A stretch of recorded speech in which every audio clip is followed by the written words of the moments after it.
Hey everyone, welcome. This is Baron, and this video is about my current top 7 wish list for upcoming changes to Path of Exile 2, both big and small.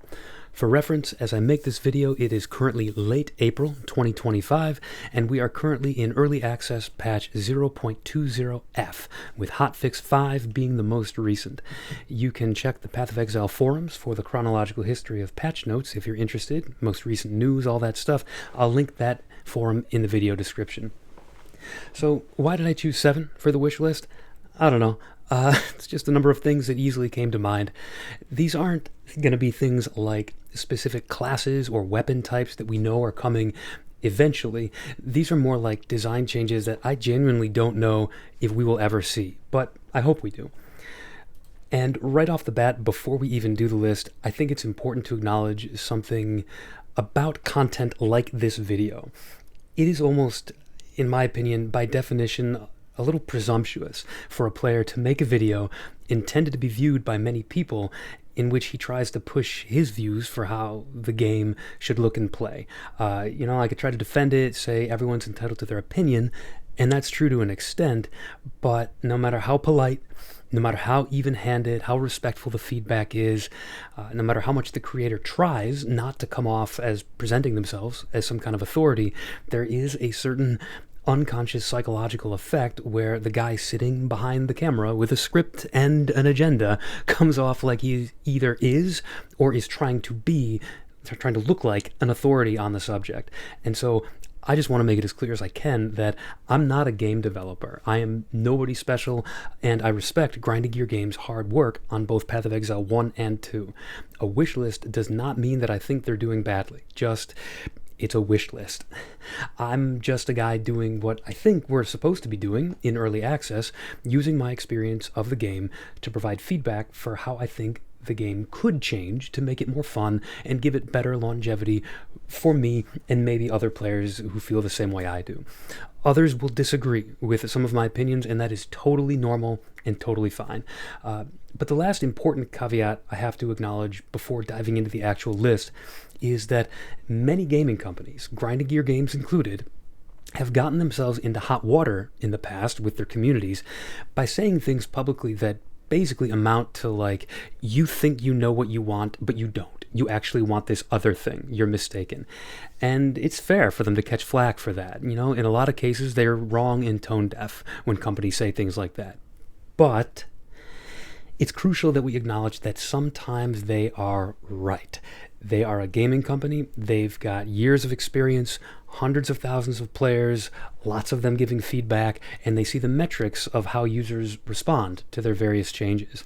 Now, just a bit about me here. My undergraduate and graduate degrees are both in experimental psychology. So you'll have to take my word on this one, but trust me, one of the key lessons you learn in that field is that humans are very, very good at coming up with explanations for why we feel certain ways or do certain things, but we are much less good at doing so accurately.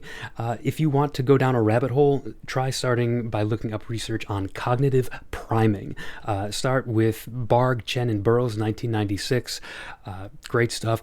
All that is to say, we should not be taking for granted that we as individuals always know why we are experiencing and doing the things we do. Basically, I'm saying this, I am willing to grant some leeway, some benefit of the doubt to game companies who say the changes they make and the long-term player responses to them don't always comport with what the player community says it wants. Very few players, very few people in general want to admit that. It's uncomfortable. I get it. Admitting that what you think will make the game feel better for you isn't actually what will make the game feel better for you. It seems to be like tacitly admitting to some degree of failure to introspect, failure to know yourself. It feels like you're questioning your own autonomy and independent thought if we admit that sometimes someone we don't even know, someone we've never met before, might know what we want better than we do. But sometimes that's absolutely what's happening. If it wasn't, then advertising companies wouldn't spend billions of dollars making commercials of happy people using specific brands of laundry detergent or yogurt or whatever. Few of us feel in real time like laundry commercials are influencing our purchasing decisions, and yet advertising remains wildly lucrative. Sometimes we are influenced by things we are not fully aware of, and I just wanted to say, in the spirit of being fair and even-handed, that I'm always open to the possibility of this in myself, that the things I'm asking for in this wish list maybe could be explained or satisfied in some other way, and I welcome being proven wrong in the future by changes that Grinding Gear Games makes that maybe don't line up with my wish list, but nevertheless make an enjoyable game. Now, with that lengthy throat clearing and caveats out of the way, let's dive in, because despite all that, I still do think it's valuable for people to share their experiences and requests. This is my list of the top 7 things, small and large, that I would like to see in the future of Path of Exile 2 that could make it a long-term success for me personally, and I suspect for other players in general. Starting small with number 7. Would it be too much to ask to zoom way further out on the atlas? Not just a couple more scroll clicks, but like way further out. I know it's a minor irritation in the grand scheme of things, but it feels very limiting to use my mouse wheel to scroll out and be stopped after just 2 clicks of the wheel. If Google Earth, Google Maps, can scroll in and out smoothly to show an entire actual planet on the high end and a specific street address on the low end, I hope it wouldn't be too hard to let us scroll much, much further out on POE's atlas, go way high up, find what we need, then scroll back in. Now, the bookmarks that they recently introduced, these are a great first step, but we need a lot more agency and mobility to feel the level of customization and control a player should have over their endgame experience. So that was number 7. Number 6. And look, with this one, I'm not saying anything here that the community hasn't asked for a million times in a million different ways, but as they say, sometimes things are a cliche for a reason. Crafting, right? Crafting in this game needs a lot of work. Maybe more work than Grinding Gear Games are willing to admit out loud, I don't know, but my personal pie-in-the-sky version of this would be a complete rework, a total soup-to-nuts overhaul of the whole system from beginning to end, not just numerical tweaks and addition of a few new mechanics. Some entirely different use of materials that allows for, generally speaking, a semi-deterministic outcome, but with exponentially increasing layers of RNG and odds of failure the better and higher the item gets. In other words, I would like a system that lets you semi-deterministically get an acceptable item with a bit of crafting, low odds of failure, get a good item with a fair amount more crafting and higher odds of failure, a great item with dedicated grinding and high odds of failure, and then an elite or best-in-slot item with quite a lot of investment, probably having to trade for many materials along the way, like an order of magnitude higher to go from a great item to a perfect or best-in-slot item. Now, you could theoretically argue that the current system does this, if you close one eye and squint at it just the right way, but I don't think anybody would seriously argue that the fundamentals of crafting for the average player are in a good place right now. The amount of investment needed before a player starts getting to the deterministic window of crafting, it's far too high right now. Again, by an order of magnitude.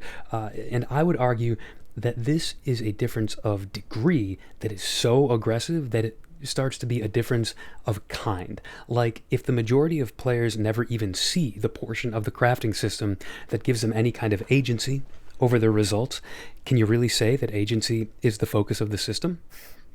I say, again, if GGG wants to utterly demolish and rebuild how crafting worked, to push that deterministic window way earlier and cheaper while keeping, again, ultra endgame stuff locked behind a long grind, I'd be on board with that.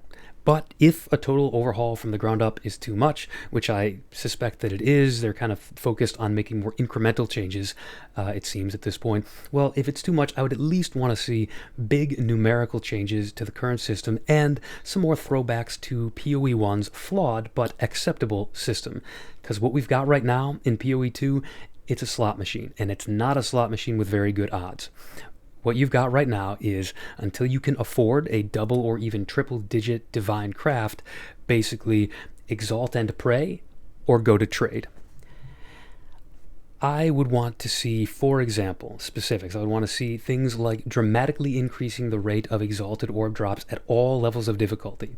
I'd want to see biasing against or even outright eliminating low-tier mods from high-level items. Want to see the reintroduction of things like the Alteration Orb, the Scouring Orb, Crafting Bench, Meta Mods, Harvest Crafting, all this stuff from POE1. And I grant you, copying and pasting from Path of Exile 1 is not as good as a full-scale overhaul, but it does have the benefit that Grinding Your Games already knows how to do it, so hopefully it wouldn't be too much effort to port over. I would say, in regard to that the recent reintroduction of the Fracturing Orb is the kind of thing that I'm talking about here. I think that's a big step in the right direction, and hopefully a sign that they are taking this type of input to heart and giving us more agency over our crafting. I don't mind that trade is usually the best way to achieve your ultimate best-in-slot gear. I think that's basically going to be a law of nature in any game with an unrestricted trading economy. Just the way economies work is it's probably going to be most efficient to trade for your best-in-slot gear. But that doesn't mean that a player should be powerless in Endgame without trade. Some nuance is possible and even desirable here. I think a player should be able to break into red maps with just a reasonably well-planned build and some gear they crafted with basic methods and materials they found along the way. So that's number 6, Crafting Overhaul. I think we're probably on the same page with that one. Number 5. The endgame grind needs more variety, and we're going to come back to this in a later point for kind of other unrelated reasons, but one of the things that made POE1 special was that I could choose endgame activities that felt different or even required different build strengths, and even if they weren't totally equivalent in profit per hour, I could at least feel like I was having fun doing something, not just blasting maps and not wasting my time doing it. The profit was good enough. Obviously, faster builds will almost always have the edge. There will always be some most efficient way of playing. That's just another fact. That's one of those almost laws of nature in, loot-based games with open economies, speed. But I think it's possible to design content to cater to different build strengths so it doesn't devolve into a samey Zoom fest. In Path of Exile 1, you're looking at simulacrums, juiced mapping, logbooks, blighted maps, delve, harbinger, map boss rushing, endgame bossing, guardians. Not all of these are always best done in Path of Exile 1 by a lightning arrow Deadeye or a mana-sacking Hierophant or whatever the flavor of the month meta is. The key was the variety, both day to day, you could change up what you were doing, and build to build. You could focus on different types of builds and still be doing okay. Variety keeps the player engaged, and it also provides a sense of autonomy and control in choosing what you want to specialize in, then excelling at it. It's a win-win. Now, number 4. It was clearly a conscious decision when designing this game to delete life scaling from where it was on the Path of Exile 1 passive skill tree. The trees are different, but they're more than similar enough to see when deliberate changes were made. So this change, reverse it. Give us back life scaling on the passive tree. Or if you don't want to do that, if Grinding Your Games is really attached to the idea of scaling offense, avoidance, and mitigation on the tree, but raw health pool on gear, okay, fair enough, but in that case, literally double the numbers on flat life rolls on gear. Double them, at least. Energy Shield is currently much stronger than life as a health pool, but the solution to that is not aggressively nerfing Energy Shield. One of the big power fantasies of ARPGs is the ability to choose to build tanky. Don't pass a law on players saying we can't be tanky or can only be tanky in one specific ways. Just give different types of tankiness appropriate opportunity costs. You have to choose something to give up to some degree to get those things. In short, please make life a scalable health pool. Don't corral us into just Energy Shield. Number 3, I won't call this a small one. I don't think that quite fits, but maybe more like limited scope. It's a targeted suggestion that only impacts one element of play, but I think it's important enough and central enough to deserve a spot on the list. Skill gems and supports. Grinding Your Games, if you're gonna keep 5 and 6 linked gems, aka skill gems with 4 and 5 supports, as rare as they are, the greater and perfect Jeweler's Orbs, as rare as they are, I strongly believe it would be a positive change for the game to not permanently tie it down to the first skill gems we use a Jeweler's Orb on. It really kills experimentation. It can be hard when you're trying to experiment and figure out a different build to play, hard to gauge how strong a skill is going to be in the end game when you only have 2 or 3 support gems on it. When experimenting, you really want to be able to have all those support gems to modify the feel and damage of the skill. And I'm not too fussed about exactly what the solution is, like how specifically they go about solving the problem. Just a few suggestions. Maybe instead of unlocking the support gems on a specific skill gem, maybe the currency could unlock the supports just on your character. You know how the character just has a skill gem screen here, just whatever is sitting in this skill slot where Siege Cascade is, just that slot now has 4 or 5 support gems. Or here's an alternate idea. Maybe you could use a certain kind of item on a skill gem that has a certain number of sockets to kind of extract the Jeweler's Orb back out of it. Like you get a Jeweler's Orb out of the equation and send that skill gem back to having just the 2 supports on it. It'll just give you back the appropriate level of Jeweler's Orb for however many sockets were on the gem. Or just go ahead and make the currencies way more common to drop. I don't know. Again, it doesn't really matter to me exactly how they do it, but the general principle is I'd love to see more flexible skill experimentation through making it easier to change out our gems while retaining an end game viable number of supports. So that was number 3. On to number 2, and I think this one is pretty crucial. It's also sort of a 2-parter. It is about fun and freedom. First up, I'm going to say it pretty baldly here.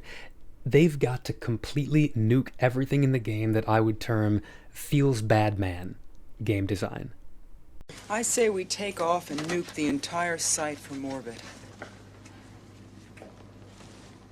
It's the only way to be sure. It is the only way to be sure. This has to be a top-to-bottom cleanse, a change in core philosophy. Pull it all out, root and stem. And it does seem to be a specific design philosophy or ethos in the current game, or at least a refusal to see that it's there and adopt a different one. And so what am I talking about? I'm talking about designing around limitations, designing around delay or tedium, even frankly designing around what looks engaging lore-wise, but not asking the most important fundamental question first. Is this fun? Who is it fun for, and what makes it fun? I'm talking about things like skills that have mandatory, unmodifiable +1 seconds to cast or attack time. I'm talking about having to reforge items one at a time instead of in stacks, to visit the well to restore your flasks and charms, passive tree notables or even ascendancy notables with major downsides, buff auras that are tied to specific weapon types, skills that consume ailments but can't inflict them, or the litany of skills that consume charges but cannot generate them. Even with extremely high investment and opportunity cost, you just can't make it happen.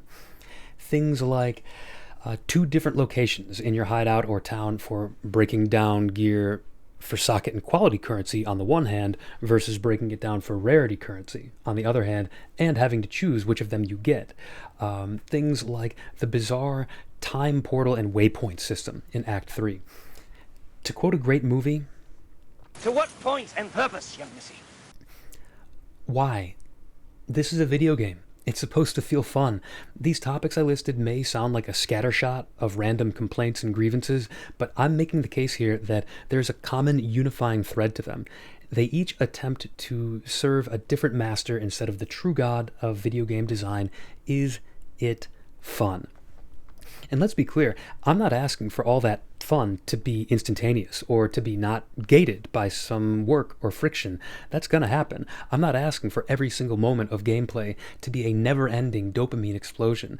Aside from anything else, it wouldn't work physiologically in the human brain, and it wouldn't work in practical game design terms either. Even if you tried to make a game like that, friction, tedium, and downtime simply arise naturally. You don't strictly need to add them because they are inherent, but it is true that an ARPG specifically, and probably most games generally, do probably need to subtly conjure up some systems that will stand in a player's way, preventing them from instant victory and ultimate power. But some and subtly are the key words there.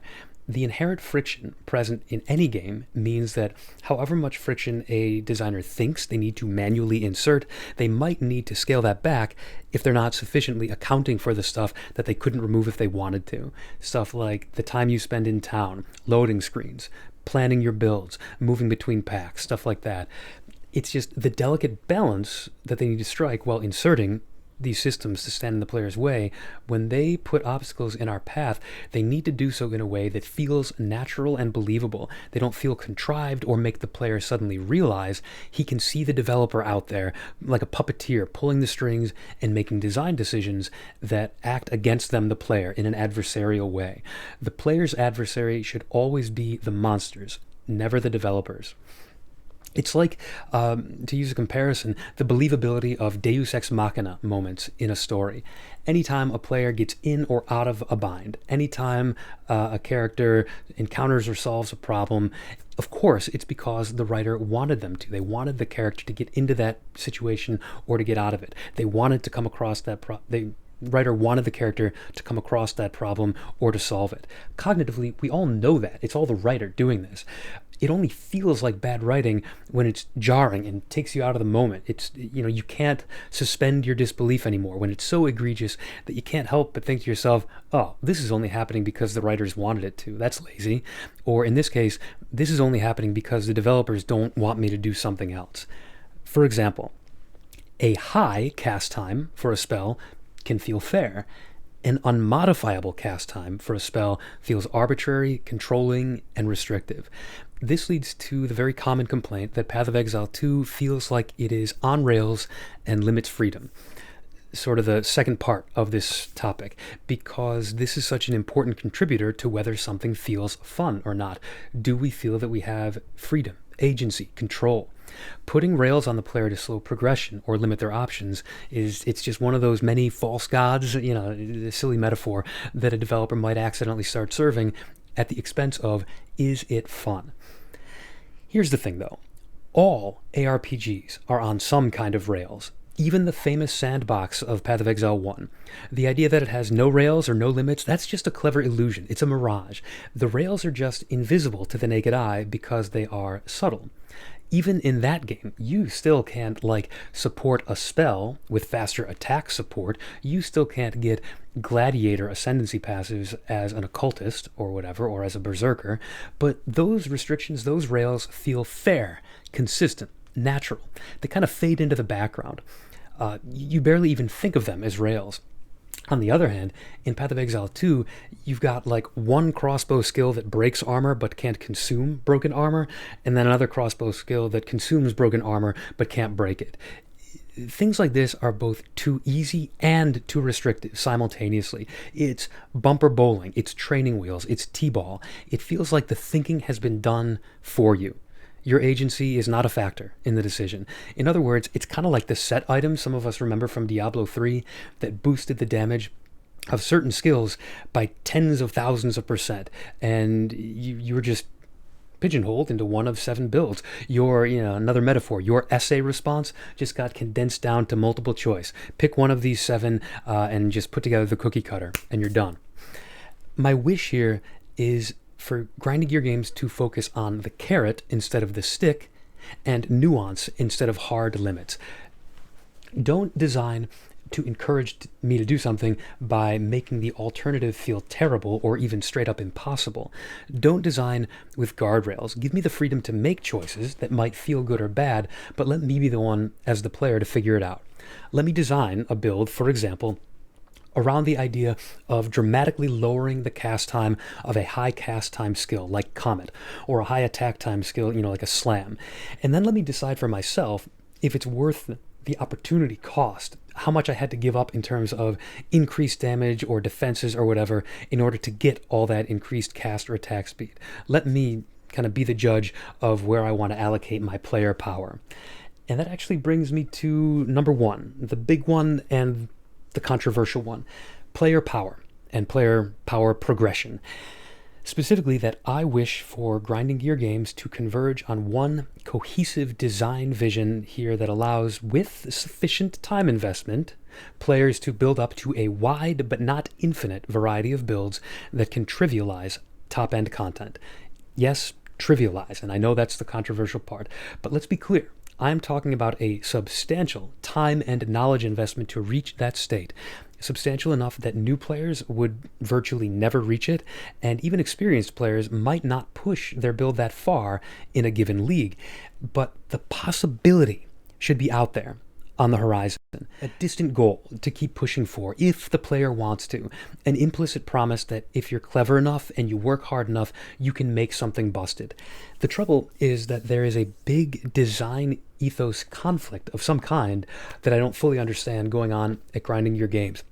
I genuinely don't know what the source of the conflict is, but we can all plainly see it. It's not controversial that it exists. You can see that there are multiple conflicting design elements. So like on the one hand, you've got public statements from Grinding Gear Games that the players should be able to build ridiculous stuff and go fast like they could in POE1. You've got mob design, boss design that clearly telegraph that they're best overcome by out DPSing them. You've got content and reward structures in the endgame that incentivize speed alone, like I talked about earlier. And then opposing that, as previously mentioned again, you've got skills and support gems that have rigid guardrails placed on them that kind of push and corral the player towards combo-based gameplay and unavoidably slow skills. These are in fundamental conflict.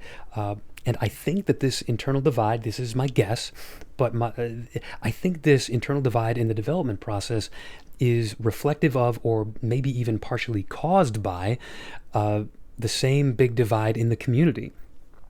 Wanting zoomy play versus wanting slow, methodical, meaningful combat. There are, as you probably know, camps of players who are very vocally in favor of one or the other. And although I don't have any data to prove this, my anecdotal impression has been that on average, these camps tend to be, on average, long experienced POE1 players favoring zoomy, slightly more mind-off endgame combat, and players who are either totally new with POE2 or maybe tried POE1 and bounced off it. Those are the ones that are more favoring the engaging combat. If I had to place myself in one camp or the other, full disclosure is that it would be Team Zoomy. But with that said, I think to a large extent, this is a false choice. I think it's a false dichotomy. Hence, my final entry on the wish list. I think if the two camps of players are willing to be reasonable, I see no reason that they cannot coexist. That's my wish, a player power and gameplay progression that allows for both. Well, what do I mean by being reasonable, the two camps? Well, for starters, I think most reasonable members of the zoomy camp would readily acknowledge that they shouldn't be zoomy all the time, or even the majority of the time. Zoom, mind-off gameplay, whatever you want to call it, that's the goal. That's the destination. But it's not the journey. It's not the majority of the time that you spend building and playing your character. It would be meaningless.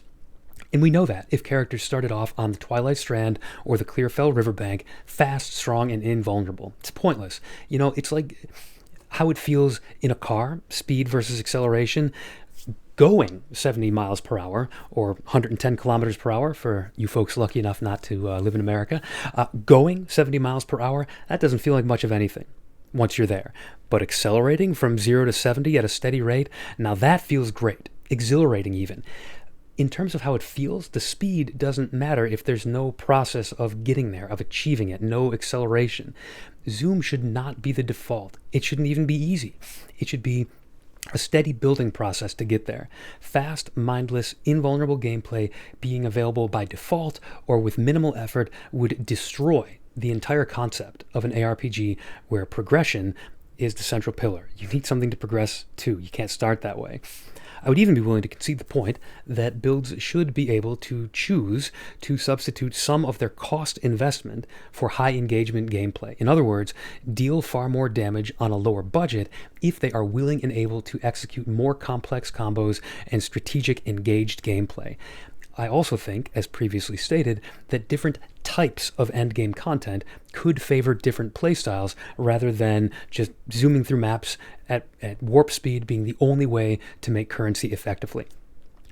Obviously, like I said, there's always going to be some inherent advantage to speed. It's an unavoidable part of an ARPG with an open market, but I think it would go a long way to establishing parity and making engaging combo-type gameplay viable if players didn't feel corralled into completing maps as fast as possible as the only way to make currency and get gear. I think grinding gear games might find that if other playstyles were more competitive in reward structures, that they might be pleasantly surprised by how little they would have to enforce combo, thoughtful gameplay by fiat through bumper bowling, support gems, etc. Many players would choose it because they like it. But if I'm willing to make those concessions to the possibility of coexistence, I hope the reasonable members of Camp Engaging Combat might see fit to do the same, and also concede that the mere existence of zoomy, mind-off builds doesn't by default need to destroy their enjoyment of other playstyles. That if the game could be designed to also be rewarding for brain-on engaging play, we could all just live and let live in harmony. And in fact, to go a little further here, if you could acknowledge, just as much as being too fast too easily would destroy the feel of an ARPG and break the entire power progression, not being able to progress at all would be equally bad. If progressing and upgrading your build comes with merely a numerical increase in damage, health, and the tier number of map you can complete, but if it has no corresponding increase in the feel of the build, then the power progression has broken down just as much as the opposite scenario. Now, we can quibble about how much power and convenience it should be possible to achieve with investment, and my position, as you know, is high investment, high reward, but if a game wants build design and quality loot to matter, which POE2 clearly does based on their loot system and their skill tree system, then the player needs to experience more than a slightly higher number in path of building for all their effort. The game needs to feel different in some way, feel smoother and better the stronger that they get. If grinding gear games consciously made that decision to allow high investment builds to be fast and strong while still supporting other playstyles, I think it would actually reduce the reliance on game-breaking busted builds like last patch's elemental stat stack and quarterstaff builds and this patch's lightning spear builds. If they open themselves up to the idea that many different builds with high investment, to be clear, high investment, achieve a single-click pack-clearing playstyle, players wouldn't feel forced to go into one or two top meta builds. They would be incentivized to experiment with different ones and see if they could make that one work instead. I kind of feel like I'm making an argument for decriminalizing drugs here or something, Give the zoomy players clean needles in a safe space with Narcan on hand if they OD on ignite proliferation and headhunter buffs. Anyways, realistically, if other builds and endgame playstyles were incentivized, what would be the harm in promoting build variety by allowing the players who want their righteous fire or their tornado shot builds to have them? I would probably be a player who experimented with all different playstyles, not just one. Even in POE1, I've never built a super meta speed clearing build. It's just not my style. I just like the idea that it's out there as a goal if we wanted to give the progression structure a destination and a structure. Easier said than done, I am very sure, but that's why this is a wish list and not a project management document. And that is it. That's the list. Let me zoom the atlas out much further. Overhaul crafting, improve variety of endgame content, reintroduce life scaling as a health pool, allow easier swapping of six-link skills, focus on fun and freedom, and establish a unified vision of power progression that rewards both players who prefer zoom and those who prefer methodical combat. Tell me in the comments below why I am a stupid, brain-rotted, ADHD dopamine addict who needs to stick to POE1 and sugary cereal shaped like cartoon characters. Thank you for tuning in, and take it easy.